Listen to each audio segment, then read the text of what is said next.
Fans, welcome back for Working Fans Musiccast, episode 3. And today we have a band that I'm very excited to bring on when the Deadbolt breaks. But first, let me play our intro video. Are you a fan of pro wrestling, comedy, and combat sports? Then we have the podcast for you because we cover that and much, much more. Do you like to debate with your friends? Do we have the perfect segment for you? It's the 531, where we take any given subject, break it down to a top 5. From there, we debate it down to 3, and then into that number 1 spot. If you want to get a hold of us, find us on our social medias. Search Working Fans Podcast on any major social media platform. And if you want to find the podcast, search for us on any major podcast platform, as well as YouTube. Working Fans Podcast. We put in the work so you don't have to.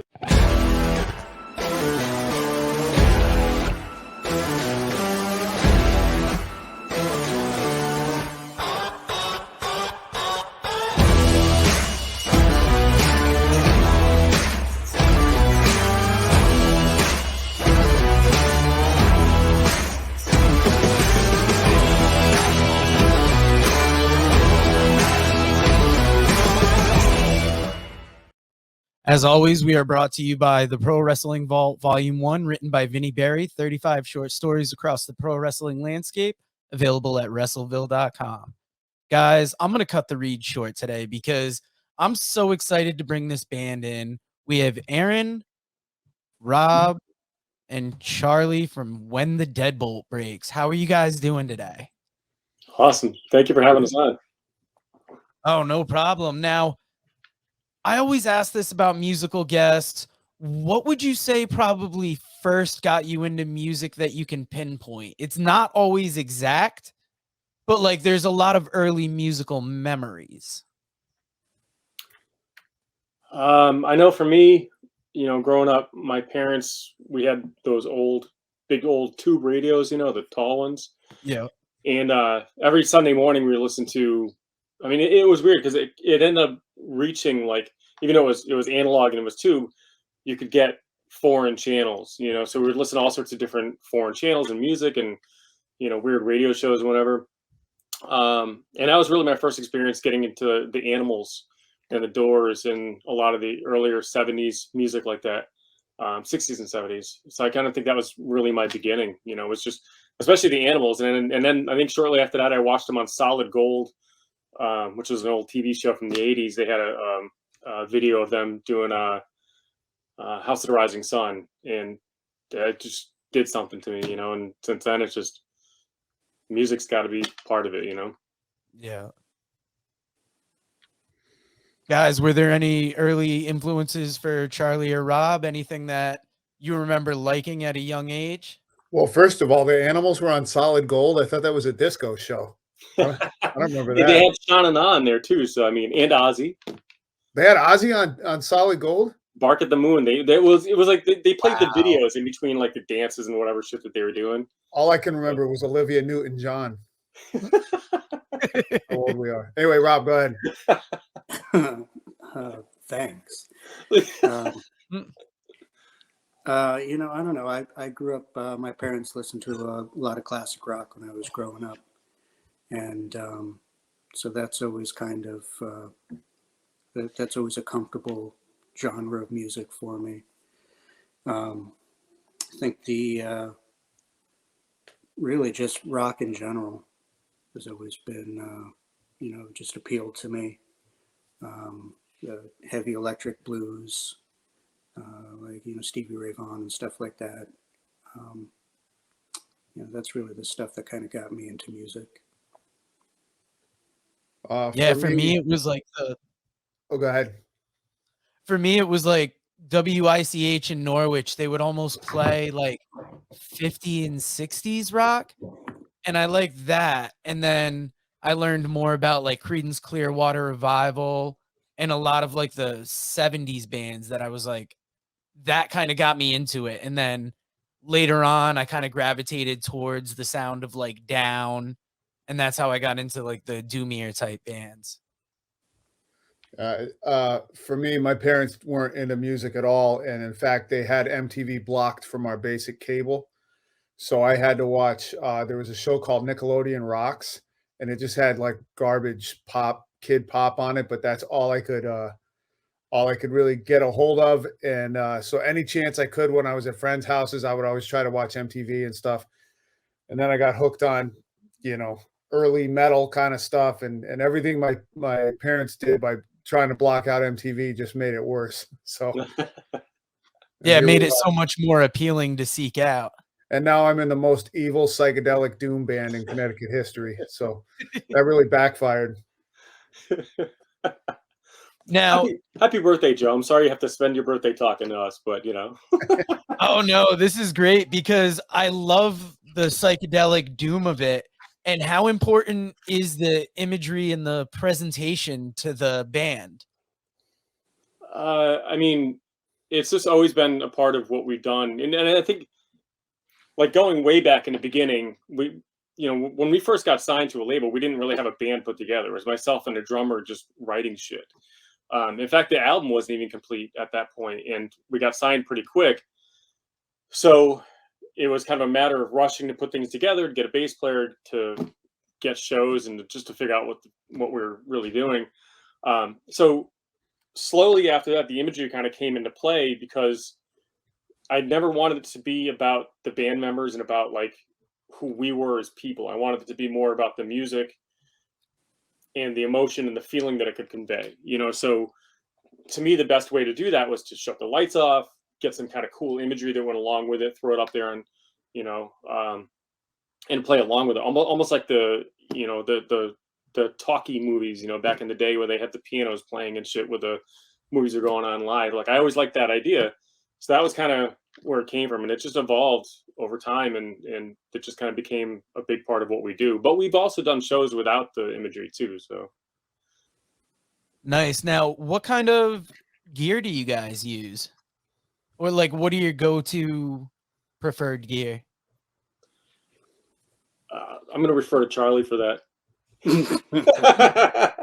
I'm a huge gearhead. I just love all the tech and all that stuff. And no, I try to use as few pedals as possible. And I usually will just say, "Hey, Rob, what should I do?" And he tells me, and I do it. I have no idea. Charlie uses a box that makes his sound loud. That's all he knows. Really. That's all I got. He's got to plug into some pedals to make it even louder. That's the extent of his knowledge. I'm addicted to older tube heads. I mean, to me, like I need the volume, and I like the warmth that I get from those, like the early Sun heads. The more headroom, the better, because what we do, a lot of what we do is based off the volume, the rumble, and the feel of it, right? So the specific fuzz pedals to get the right sound and the tone and all that. I mean, it's all really important. And I have a ton of pedals and different heads that we use, but so yeah, I'd say for me, definitely the early tube heads are very important. Nice. Now, before we get into your guys' albums, what are some of your favorite albums of all time? Cannibal Corpse, The Bleeding. Nice. For me, it's always got to be that We Sold Our Soul for Rock and Roll, the Black Sabbath. I've got the vinyl of it, and it's just something about the way that Sabbath sounds on vinyl to me, especially that title song. That I've never heard anything creepier. Yeah, I mean, definitely Black Sabbath. I mean, and I think in our genre you probably hear that a lot, but I mean, I remember being, third grade, listening to the song Black Sabbath on the playground, in the perfectly sunny day, and then you just hear that fucking, like, the storm coming in, and it just sounded so evil, and he sounds so drunk. His voice just has that alcoholic kind of feel to it, and it's just, the whole thing was just like, something bad is happening here, and that really, it's a really important record for sure. Yeah, for me, favorite records ever, I don't know, but lately I've been geeking out pretty hard on the second, third, and fourth Dark Throne albums, the Unholy Nice. Trinity. Very nice. Now, guys, let's get into some of your albums. First up, we got In the Ruins, No Light Shall Shine on Spare Change Records. Aaron, what can you tell us about this? Well, so that was the first one we did. I had just left the band Cable. I was playing with them for a couple of years and decided to split ways. And I just there was a Color the Sun was a song that I had written quite a few years prior to that, and I tried to bring it in different bands that I was in, and nobody wanted to do it because it was too slow and just a very different sounding song for the time period, you know. So after leaving Cable, I had my own recording studio, and I was like, you know what, I had this idea. I just wanted to do slower, heavier sounding music, you know. And I went to school with a kid who played drums, kid Eric Wagner. And he was huge into the Ramones. That was like his top band. He's a big punk kid. And we started talking. I was like, you know, I have this idea. I want to start writing, recording some stuff and see what we could do with it. So he's like, all right. So he came over and we started working on it. And it was kind of out of his wheelhouse because he was really into like the 16th notes and, you know, the whole Ramones thing. But as things started kind of coming together, I started looking for a PA system and had sent an email to this guy on Craigslist because he had a like PA speakers for $50 or whatever, big old PV speakers. So I messaged him, and his response had that Spare Change logo at the bottom. It was like, oh shit! So I was like, hey, I'm in a band, you know. So I sent him the couple MP3s that we had, and about 45 minutes to an hour later, we had an offer. He said, hey, you know, I'll sign you guys, but this is what I'll offer, and he gave it to us, and I was like, all right. That's kind of where the whole thing began, you know, and that album was the beginning of everything, really. Wow. Now, the song I chose was Night on Bald Mountain. Anything in particular about the song? It was heavily influenced by Abdul El Hazred from the Necronomicon. I remember I was reading it a lot at that point, and I just liked that imagery of him running down the mountain with those, you know, people or the demons in robes chasing after him, that type of thing. That's kind of where that song evolved from, was kind of based off that whole thing. Nice. Now here is Night on Bald Mountain.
All right, the next album coming up is a split with Negative Reaction.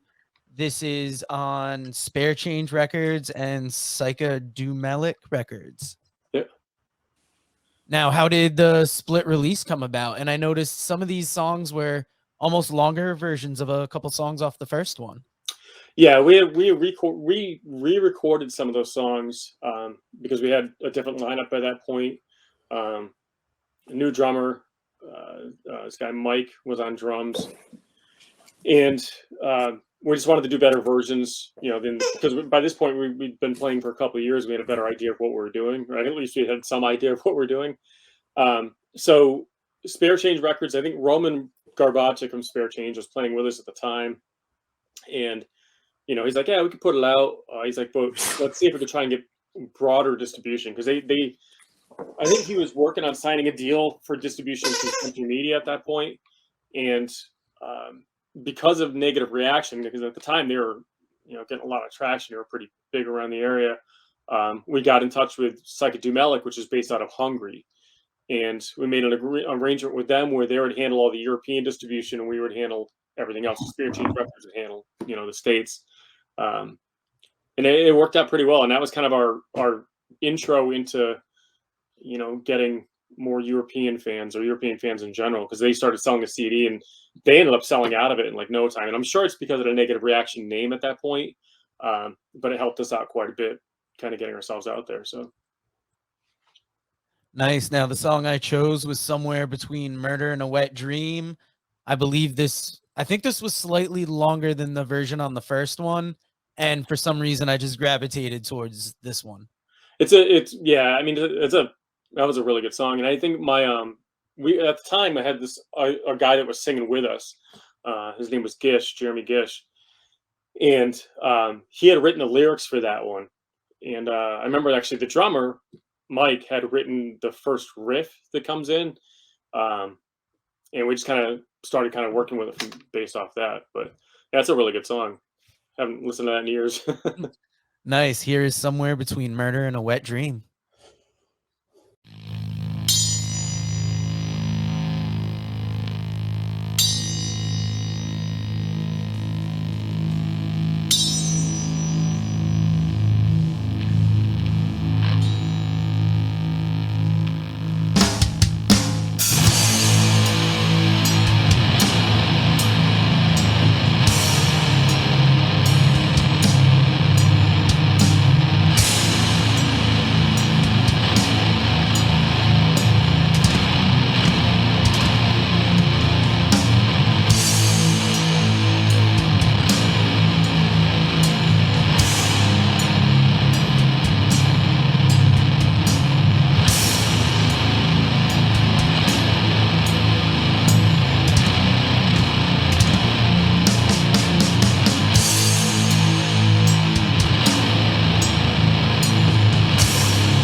All right, next album up is The Last Day of the Sun.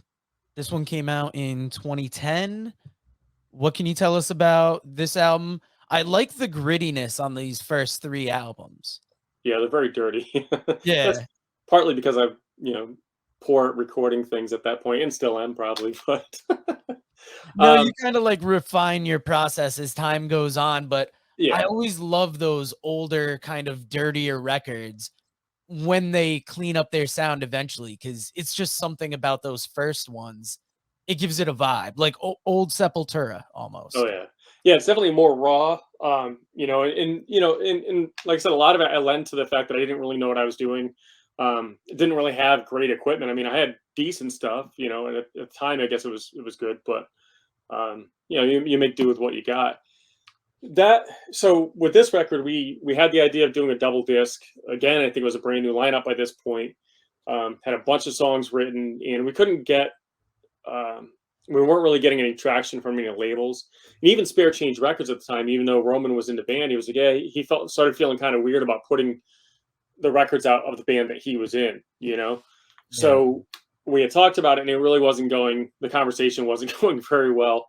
So I was like, you know what, fuck it. Just at that point, like a lot of those blogs were getting popular, where they just post bands albums for free, basically, which still happens constantly. But so I was like, you know what, let's just send it out ourselves. So we created the Fuzztown Records moniker and sent it, emailed it, literally, like the drummer and I spent weeks just emailing it to every single blog spot we could find online and said, here, post this for free, let people have at it, whatever.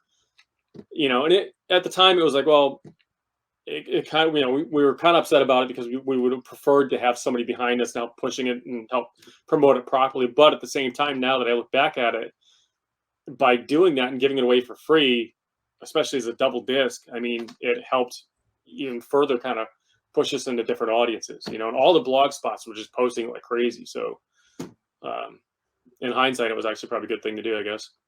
Yeah, it sounds like a good method of getting it out there. At least you're getting it out to as many places as possible. Right. And the recording process doesn't cost us anything. We own the stuff, so it's technically free. It's just our time, Yep. Now, the song I picked was Just Before Twilight. Anything you can tell us about it in particular? Yeah. I love that song. Like, so that song is a pretty emotional song for me. Like, I was going through some rough shit when I written that, and the way the song came out, especially with the female vocals in the very beginning of it, is my drummer's, or was my drummer's, I think she was 15-year-old sister at the time. And they were both like, so my drummer was a born again Christian, and she was in the church choir, which is where she got to learn how to sing so well. And he's like, oh, my sister might be able to do some vocals on it. So he brings her over to the studio, and we didn't really have anything planned. I was like, well, what, he's like, oh, she's got some stuff in mind. So we set up the mic and let her go at it. And it came out sounding phenomenal. Just the way her harmonies were in the very beginning there, it just like adds a whole creepy but kind of beautiful vibe to it, So that song's always got a soft spot in my heart. Yeah, here is Just Before Twilight.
next album up, Drifting Towards the Edge of the Earth on EarOne Productions 2014. Starting to kind of refine the sound a little bit more on this record, you think? Yeah, I think so. Definitely kind of figuring out more what we were doing, and again, brand new drummer for that record. We had gotten an offer to go on tour with Elder, like before Elder really blew up. It was literally right before they really blew up. So we were doing 8 dates with them. They were actually doing the tour of the entire country. We could only fit in 8 dates, so we went down south and did the 8 different shows with them. But right before we left, the drummer and I, Rich, we were like, you know what, we got to start writing a new record. Let's just see what happens. We figured we would just take a weekend, get a whole lot of red wine, and just drink as much as we could and write shit and record it simultaneously and see what happens. And that's what happened with the record. That's what came out of it. So we finished all the basic tracks, the drums and the scratch guitar tracks right before we left. It took 3 days to do it.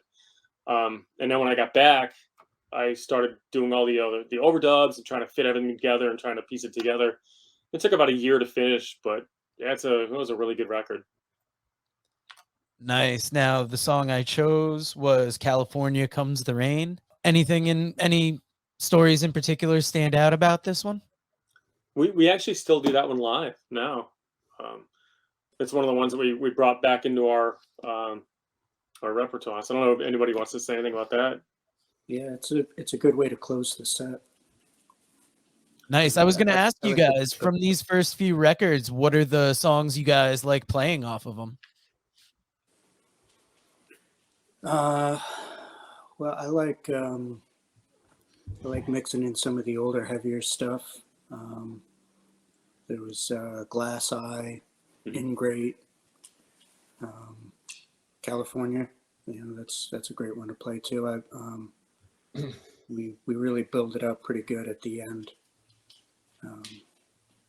Throw in a lot of interesting different tempos and drum parts, and just try to make it as big and epic as we can. It's a really dynamic song, you know, and it's interesting because playing it so many times throughout the years, you know, with different lineups, every time it comes out sounding a little bit different, you know, but I think the way we play it, it's more true to the original now, but it's almost more powerful. Like if I had the choice, I'd probably re-record that song now with this lineup, you know. It's definitely got a lot of power behind it. Nice. Charlie, are there any songs in particular that you enjoy playing that stand out? Going before my time in the band, one song that's in the set is Fistful of Flowers. And Nice. that's probably my favorite. I really like playing that one. It's not one of the faster ones, but it's just got that slow, doomy chug to it, you know. I think that's probably my favorite to play. Yeah, Nice. I really like playing that one too. Well, here is California Comes the Rain.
All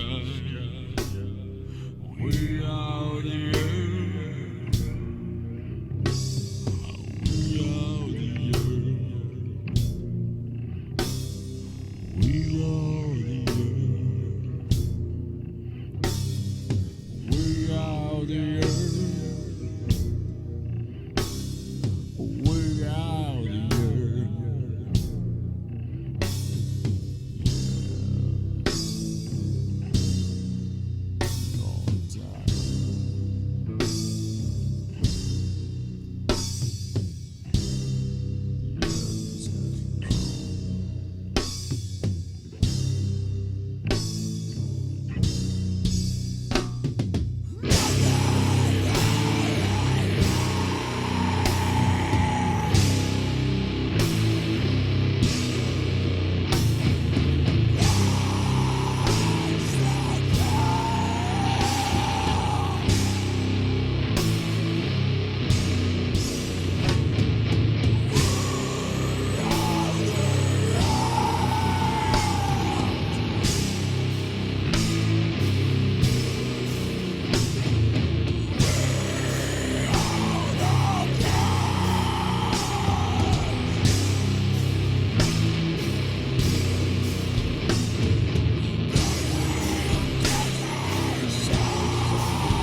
Now, the next album up, this is about when I started becoming familiar with the band Until It All Collides on Salt of the Earth Records 2016.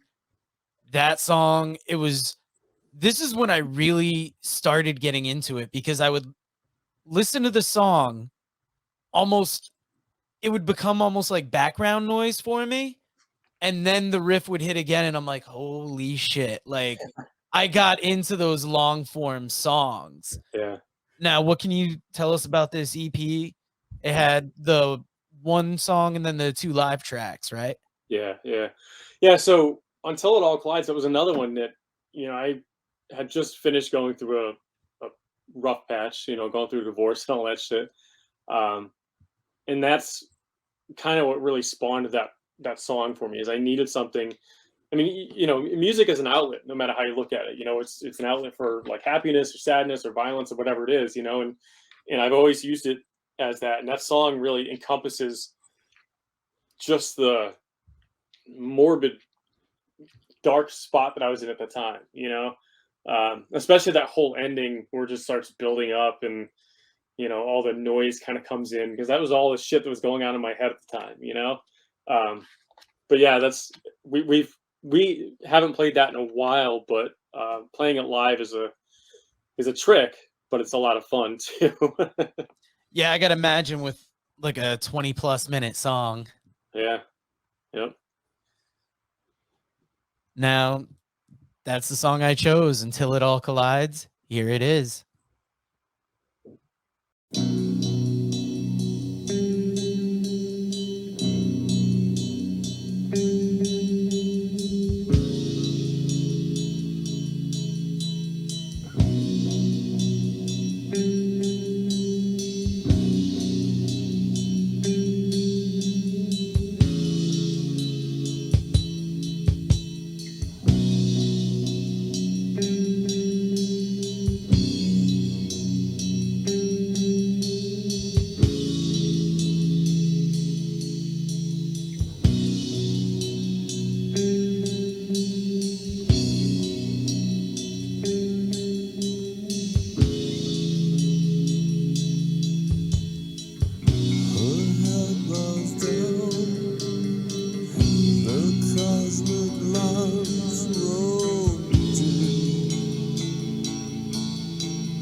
the stones are cast aside for a brief moment in time. Everything will stop and I'll be fine.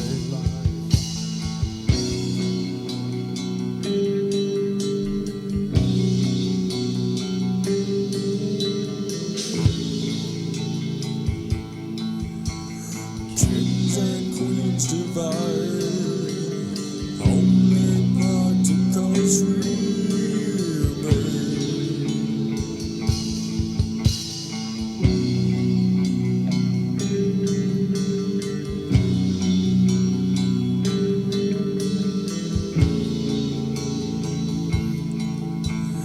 Failure to believe it always only close when I'm on fire.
Now the follow-up to that project, Angels Are Weeping, God Has Abandoned, that was on Desert Record or Sliptrick Records 2016. It came out in a purple vinyl on Desert Records 2019, which is available at whenthedeadboltbreaks.bandcamp.com. Yeah. Now, what can you tell us about this record? So I did a stint in Earthride playing bass. I went on tour with them for about a month out west, and we were scheduled. We went on tour with it was Earthride and the Skull and Hyborian, and we were scheduled to play. We were getting towards the end of the tour. We were scheduled to play in San Diego, and for some reason, Skull wanted to do the San Diego show, but Earthride didn't. So I was just along for the ride. I was kind of a hired gun. So they were like, you know what? We got a buddy in New Mexico who's putting on a show at the launch pad. Let's go down there and do that. So I was like, all right, cool. You know, I'm along for the ride, so whatever. So we get down there and we played with the band Red Mesa, which is, you know, based out of New Mexico, and the launch pad is kind of their home territory. And at that point, we had already had the deal in place with Sliptrick to do the CDs, which ended up being, I mean, it's a whole different story. But so I was talking to Brad, and I was like, you know, I really want to put this record out on vinyl. You know, because I knew he had a label, and I was like, do you mind if I send it to you? He's like, oh yeah, sure, send it to me. So I sent him the MP3s, and he fell in love with it and offered to put the vinyl out. And that was really, I guess at the time when he first built Desert Records, it was more just to put out his band, like to, you know, for an outlet for his own band. He never really thought about putting out any other bands, but then when he heard Angels Are Weeping, he fell in love with it so much that he's like, you know, he started talking to other people that ran labels, you know, and they were like, you know, if you're going to put something out, put it out because you love it, not because you feel like you have to. So he offered and put it out. But it's a good record. It's got a lot of, I think, again, you know, you can really see the progression of things kind of happening by that point. Yeah, now there's been a lot of lineup changes in the band. Rob, Charlie, which albums did you come in on that were your first ones to do? Well, we both came in on this last one, as Hope Valley Burns. Nice. Now, were you guys fans coming into this, or was this something totally new to you? Well, we've known Aaron for a while. We were in a project together called Sentinel Hill, and we've all played in the same circle for a while. We also had a project called Vatican Fire, and that's kind of, Vatican Fire is kind of what led us into When the Deadbolt Breaks.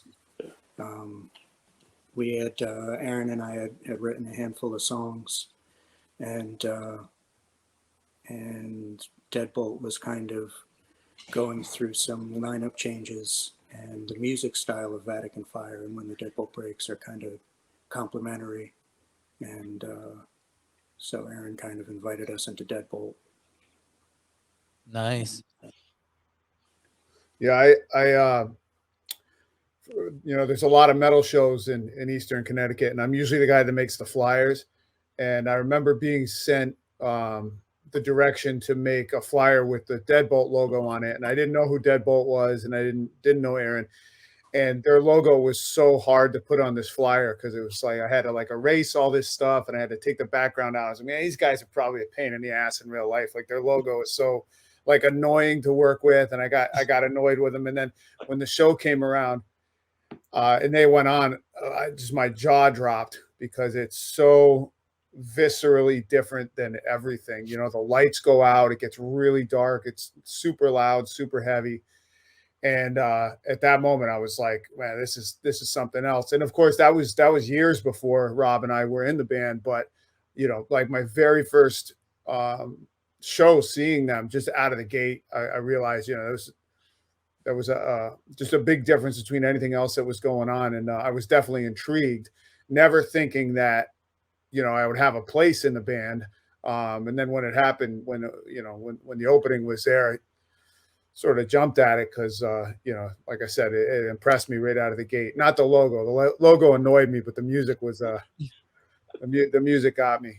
And not just the music, like, Joe, have you seen Deadbolt live before? I have not. I've been a huge fan. I've every time a show comes up, something else is happening that day, and I'm always so mad. I was planning on going to the early Jewett City show this year.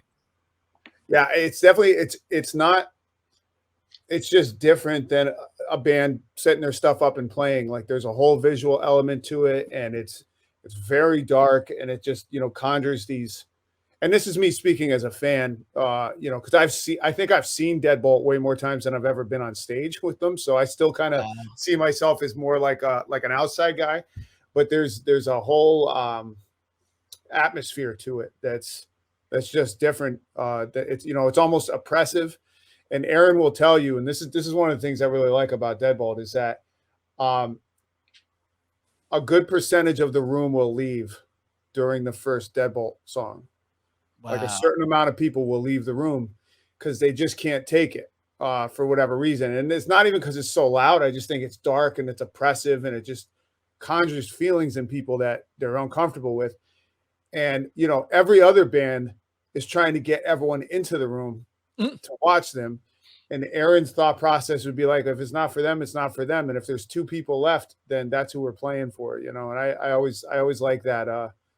To me, that makes it art and not popularity contest or monetary success or anything like that. It's just this expression more than anything else. So long story long, that I say that's kind of what caught me originally. Like I've seen videos of the shows and that's exactly what I thought. I'm like, oh, this is art at a different level. Like imagine if I could take these riffs that I like listening to in my headphones, see it live with like a light going, whatever's going on the screen. That's why I've been dying to get to a show. Well, bring earplugs.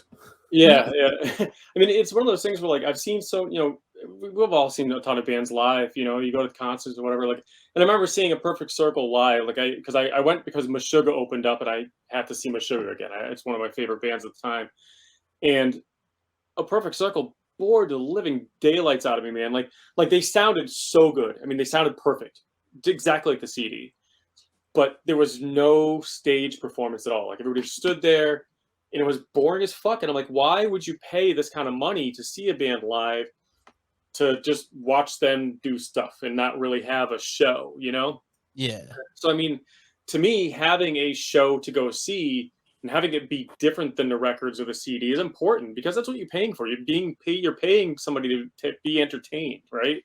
And at the same time, it's an outlet of everything. It's an outlet of aggression. It's an outlet of the darkness and whatever. I mean, so I want it to be that. I don't know if that makes sense, but I mean, so yes, I mean, it's just, you just turn it up, get that rumble going, shut the lights off, get the visuals going, and just get sucked into it, and you end up like, I end up kind of becoming a different person at that point because I just get involved in it, and it's to a point where I miss riffs or I miss things because I just get so sucked into what I'm doing. And that feel and that thump and that, like, just that pulse that's going at the time, you just get lost in it, but I think it's, like I said, I think it's important as a show goer to have that experience, but it's not for everybody, and that's cool. Yeah. Now the song I picked from this album is Centering Through Isolation. This was the first album that I was able to anticipate from the band, like knowing it was coming out, waiting for the release day, getting it that morning on When the Deadbolt Breaks.bandcamp.com, and then just hearing that first song and being like, yes. Yeah, I mean, the song, it was literally based off of watching like Texas Chainsaw Massacre and like the old 70s horror movies where, like, it's the graphics weren't really there, so it's just dark. And it's so dark, but shit's happening behind it where you can't see what's going on. And you could just imagine, like, being chased in the woods by a psycho in the middle of the night, and it's like pitch black out, and, your heart rate's going, and you don't know what the fuck is going on. You don't know who's behind you or where they are. And you just, that pulsing bass sound that they have in the, for the soundtrack of the movies, that whole emotion is what that song was. That's kind of where it was born from. Nice. Now, guys, here's Centering Through Isolation.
Shut to the woods, so quiet. Raised with innocence, it's blinding.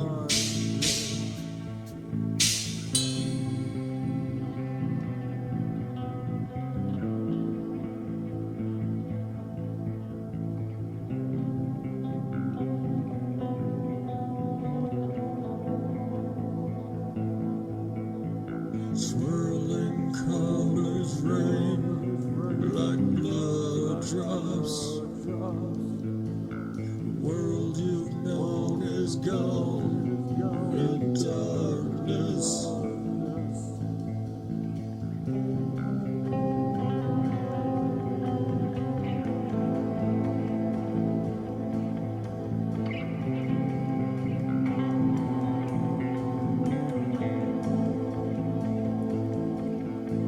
Consuming all the hope, the demons drag you through the mud, illegals.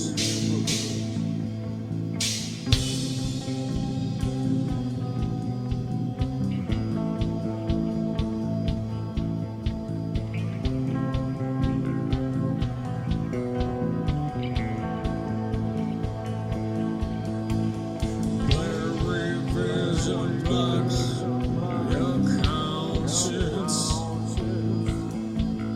Horrid smell of death is on you.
All right, the next album up was the Until It All Collides, the Nightmare versions on Desert Records.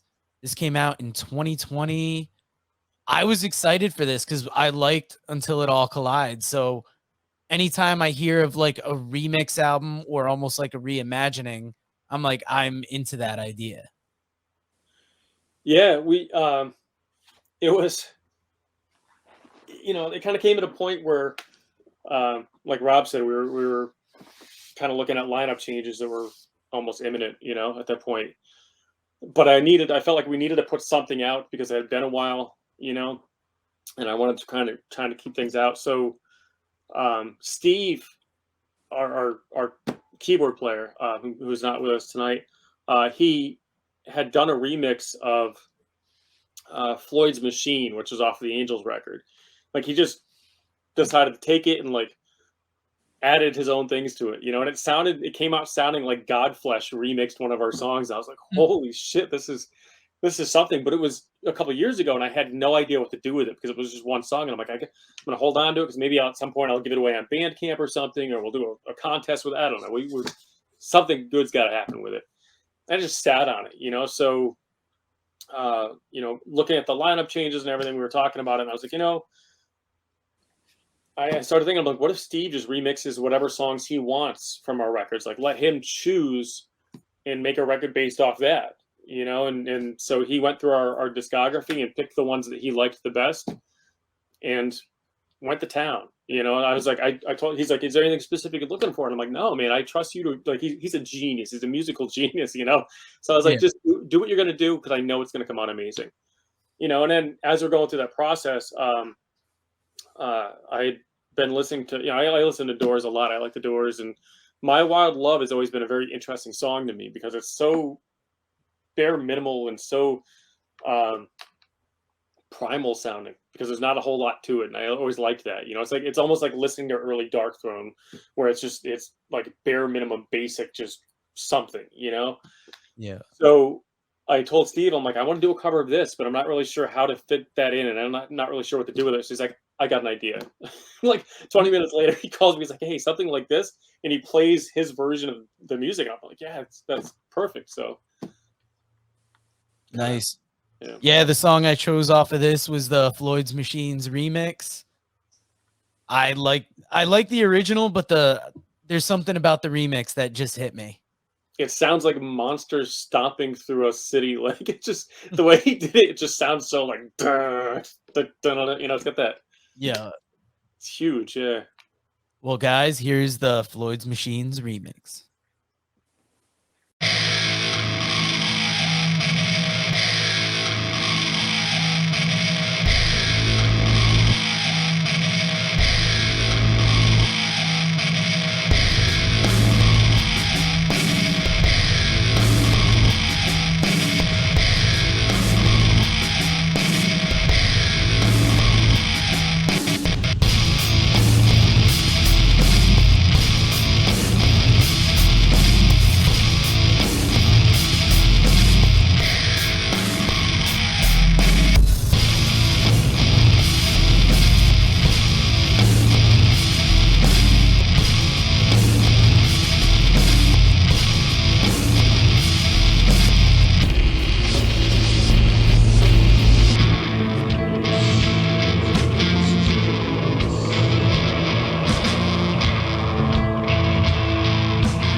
right, the next album up, one of the newer records. So this is As Hope Valley Burns on Electric Talon Records 2021. How excited were you guys to put out this record and put out the idea of it as like a double record, but two released at the same general time?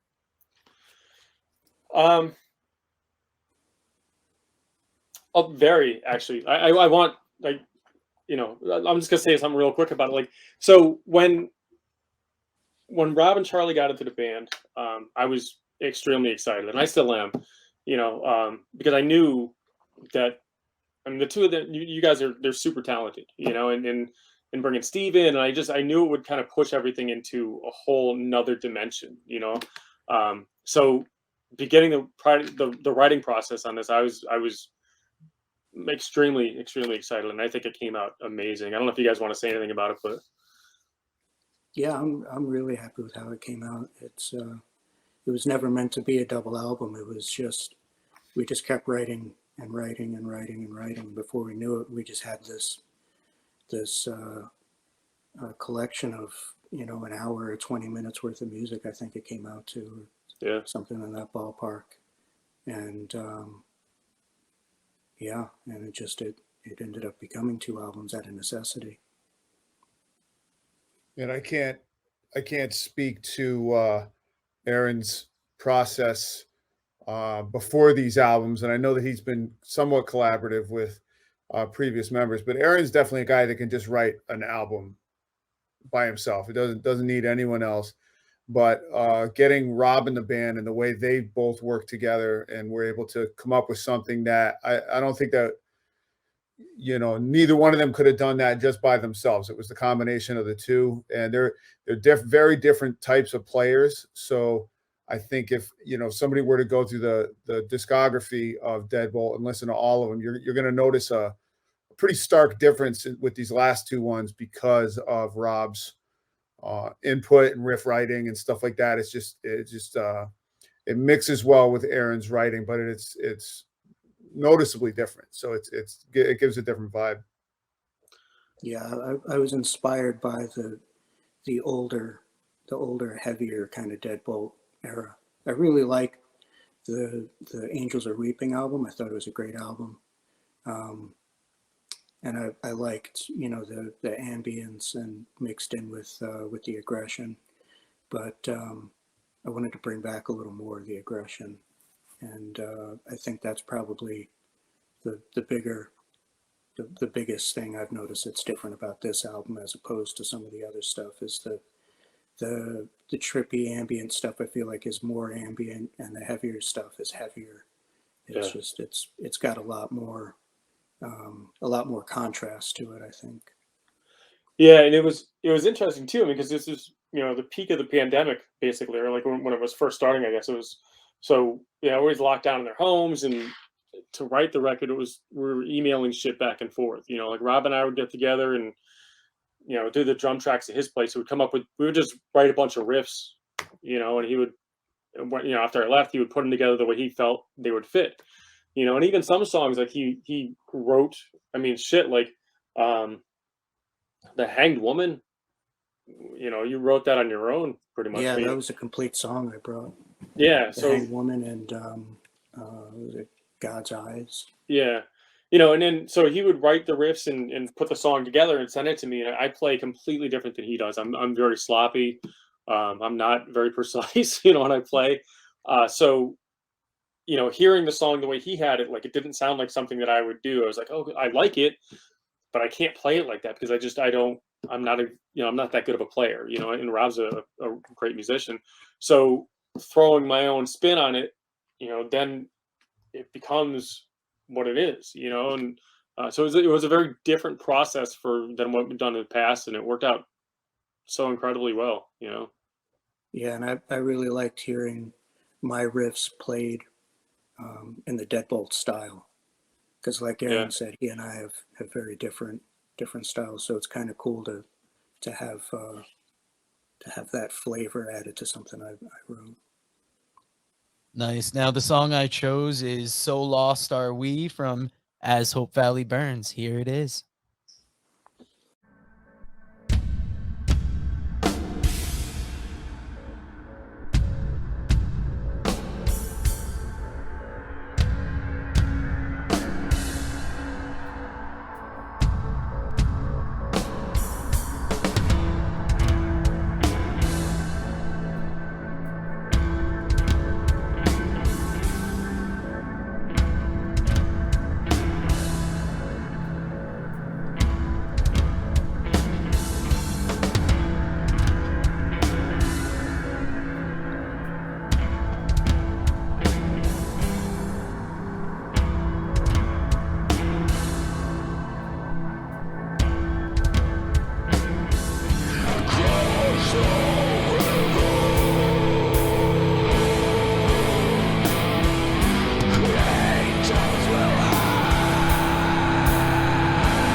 Well, guys, thank you for joining us this week. Is there anything you want to promote before you go? Anything you want to say to the fans? We've got some shows coming up. As long as things kind of stay where they are, they're going to happen. It looks promising at this point. What are we doing? I think we're playing the Doom and Brews Festival in Jewett City at Prost Music Hall, which used to be Altones. And we're doing a short, which hasn't been announced yet, but I'm going to talk about it anyways. We're doing a 3-day run with Black Palm and Cazador out of Massachusetts in June. So the 10th, we're going to be at Cherry Street. June 11th, I think we're going to be at Hotel Vernon in Worcester. And the 12th, we're looking at Brooklyn, I think. And in August, we're going to be at the FET Music Hall in Rhode Island. So we got a couple things coming up. And we're starting work on a brand new record. Oh, very nice. Which is going to be number 10 in our catalog. Yeah, and it's going to be something really pretty epic. I'm pretty excited about it. Yeah, we're looking at something. We're doing something that's going to be very different for us. So it might throw some people for a loop, but I think it's going to be a good thing, though. So. Just, I hope everyone likes mumble rap. Well, guys, thank you for joining us today, and I can't wait to see your show. Thank you, Joe. Yeah.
Well, guys, thank you for joining us this week. Is there anything you want to promote before you go? Anything you want to say to the fans? We've got some shows coming up. As long as things kind of stay where they are, they're going to happen. It looks promising at this point.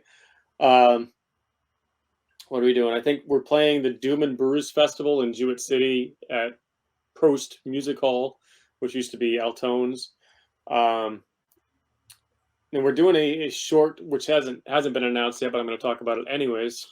We're doing a 3-day run with Black Palm and Cazador out of Massachusetts in June. So the 10th, we're going to be at Cherry Street. June 11th, I think we're going to be at Hotel Vernon in Worcester. And the 12th, we're looking at Brooklyn, I think. And in August, we're going to be at the FET Music Hall in Rhode Island. So we got a couple things coming up. So, and we're starting work on a brand new record. Oh, very nice. Which is going to be number 10 in our catalog. Yeah, and it's going to be something really pretty epic. I'm pretty excited about it. Yeah, we're looking at something. We're doing something that's going to be very different for us. So it might throw some people for a loop, but I think it's going to be a good thing, though. So. Just, I hope everyone likes mumble rap. Well, guys, thank you for joining us today, and I can't wait to see your show.